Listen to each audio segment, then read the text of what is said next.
ഏറ്റുമാനൂർ മഹാക്ഷേത്രത്തിലെ 8ാം ഉത്സവ നാളായ കുംഭമാസത്തിലെ രോഹിണി നക്ഷത്രത്തിലാണ് പ്രസിദ്ധമായ ഏഴര പൊന്നാന എഴുന്നള്ളിപ്പ് നടത്തുന്നത്. അന്ന് ഏറ്റുമാനൂരപ്പൻ ക്ഷേത്ര മതിൽക്കകത്തെ പടിഞ്ഞാറേ മൂലയിലെ ആസ്ഥാന മണ്ഡപത്തിൽ ഏഴര പൊന്നാന ദർശനം നൽകി എഴുന്നള്ളുന്നു.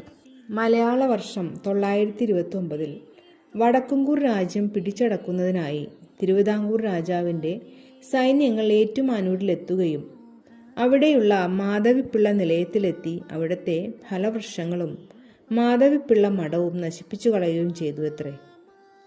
അതുമൂലം തിരുവിതാംകൂർ മഹാരാജാവിന് ഏറ്റുമാനൂരപ്പൻ്റെ അനിഷ്ടവും പല വിധത്തിലുള്ള അനർത്ഥങ്ങളും സംഭവിക്കുകയും പ്രായശ്ചിത്തമായി നടക്കിവെച്ചതാണ് ഈ ഏഴര പൊന്നാനകൾ എന്നാണ് ഐതിഹ്യം. തിരുവിതാംകൂർ അനിഴം തിരുനാൾ മാർത്താണ്ഡവർമ്മയാണ് ക്ഷേത്രത്തിന് ആനകൾ കാഴ്ചവെച്ചത്.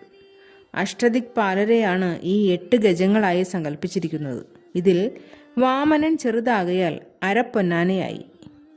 ഈ അരപ്പൊന്നൻ്റെ പുറത്താണ് മഹാദേവൻ ആസ്ഥാന മണ്ഡപത്തിലിരിക്കുന്നത്. അർദ്ധരാത്രി 12 മണിക്കാണ് ഏഴര പൊന്നാന ദർശനം നടക്കുന്നത്. ഏഴര പൊന്നാന ദർശനത്തിലൂടെ സർവ്വ ഐശ്വര്യങ്ങളും സിദ്ധിക്കുമെന്നാണ് വിശ്വാസം.